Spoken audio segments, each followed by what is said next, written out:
Good morning, everyone, and welcome to Tourism and Ports Committee.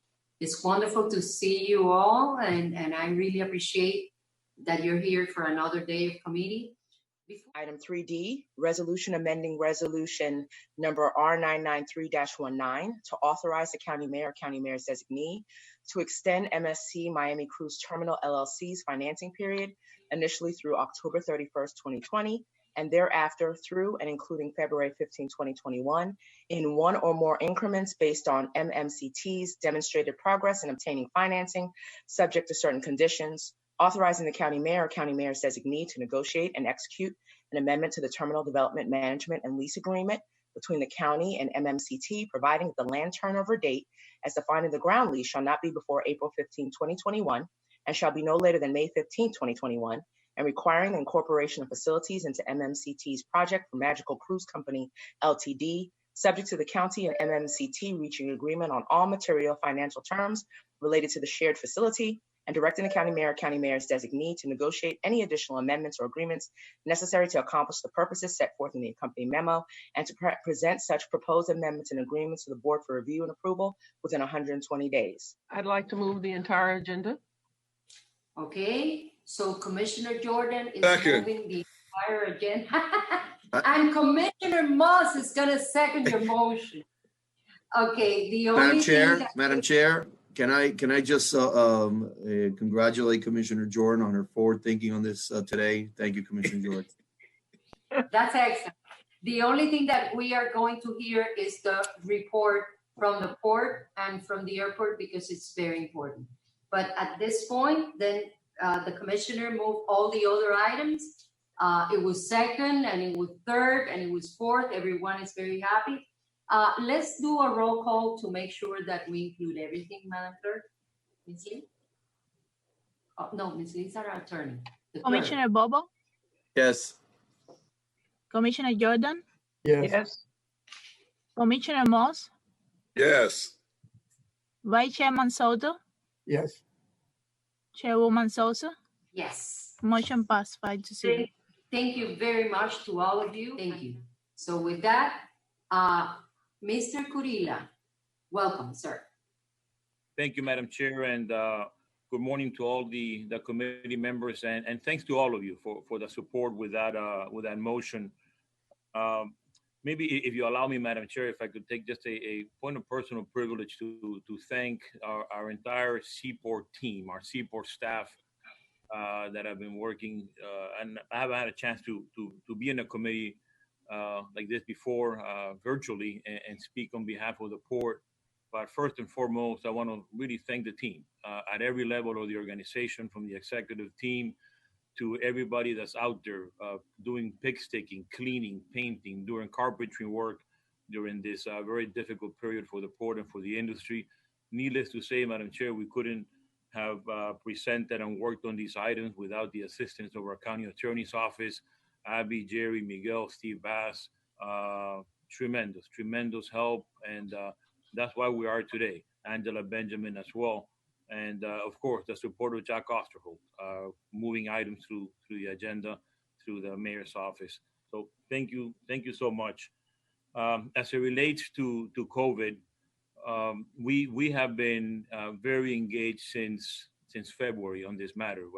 We have conducted many activities, many programs, and we've basically divided into 4 areas. One of them is the workforce protection, where we have been operating under the health and safety protocols established by the CDC. We have issued PPEs, including gloves, masks, hand sanitizers, to all of our staff from the very, very beginning. Daily sanitation activities continue throughout the port facilities with sanitizing protocols, not only at the cruise terminals, but at the office as well.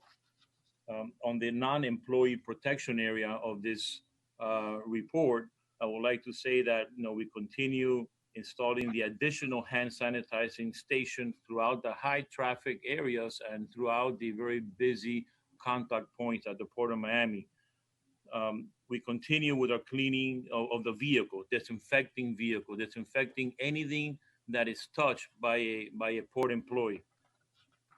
We've also been working with all of our partners, Coast Guard, CBP, Miami-Dade Police Department, the fire department, you name it. We have been in contact with them. We continue working on plans for the eventual reopening of the port to the cruise industry, which, as you know, has left a very significant void here in this community. And needless to say, at the Port of Miami. And finally, on our business process adaptations, we continue to look at newer and better ways to do work here at the port. We still have about 110 out of a total of 140 or more or less positions that we call administrative / engineering / capital development planning marketing positions, and about a total of about 140 people. About 110 are still working from home, and we're very proud of that. We're very proud that these folks are working from home. They are doing just as well as they were when they were coming into the office. And finally, on this matter, Madam Chair and Commission, we have a very small, actually a very short video, I believe it's 45 seconds, that really highlights the type of work that our employees, our staff has been doing here at the port during the past 4 months. Again, to be ready for the eventual reopening of the cruise. And then a little later on, I just want to give you a very brief report on the status, an update on the cruise industry here at the port. But before I forget, I do want to thank Madam Chair, and you know this, and Commissioner Moss, you hear it at the briefings, right, with the mayor, the great job that the cargo industry has been doing, and basically we've been able to pay our bills because of the cargo industry. So if we could show the video with your permission, Madam Chair. Go ahead, sir. Thank you.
Right. That is excellent to see the protection of our employees, which is part of the Miami-Dade County family, and it's excellent. Go ahead, Mr. Gurila. Thank you, Madam Chair. And once again, I think what the video really shows, there's a lot of employees that worked in the cruise operations division. Once cruises ceased in mid-March, these employees, the reaction that I gotta tell you, not that we were surprised, but their willingness to do other things at the port, and from painting, from sweeping to restoring some of the facilities that we have. We've never had a chance to do so because we were always so busy. And the cooperation and the attitude from our port employees are second to none, Madam Chair. So with that, I'm happy to close the report and open, of course, for any questions. And do I have any hands? No, I'm done. So this is the message that we have to send. Thank you to all of them. Thank you to you for your leadership, Jack, for everything you do to advance what needs to be advanced, to the attorneys that are there day and night. I think our attorneys are working more than ever, everyone who have anything to do. And on behalf of all the members of the board, county commissioner, we thank you. We hope they are safe. Have you seen any increase in numbers in employees with the COVID at the port? Madam Chair, over the last couple of weeks, we've had 2 or 3 employees reporting positive tests, and we've also had some that have been in contact with a handful that have been in contact with a family member or a friend that has tested positive, and in all of those cases, we're following, of course, a county protocol. We're asking them to quarantine for 14 days and then come back after they have tested with a negative result. So we're helping them to stay at home and everything and take care of themselves. Yes, Madam Chair.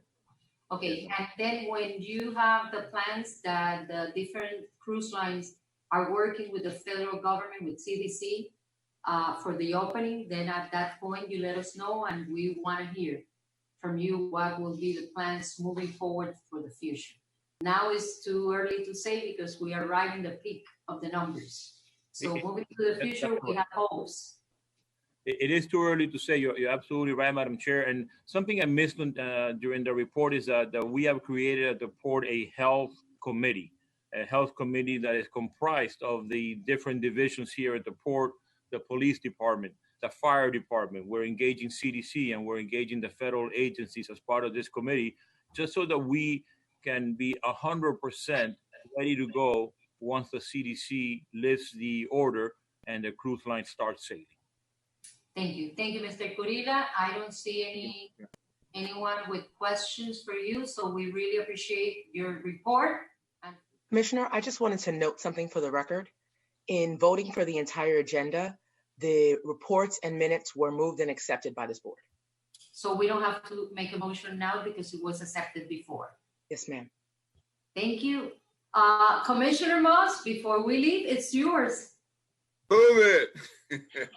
So this meeting is adjourned. I'm going to record that. Let me tell you. Thank you very much to all of you. Thank you to everyone. Stay safe. And we will see each other very soon. Okay? Thank you. Take care, everybody.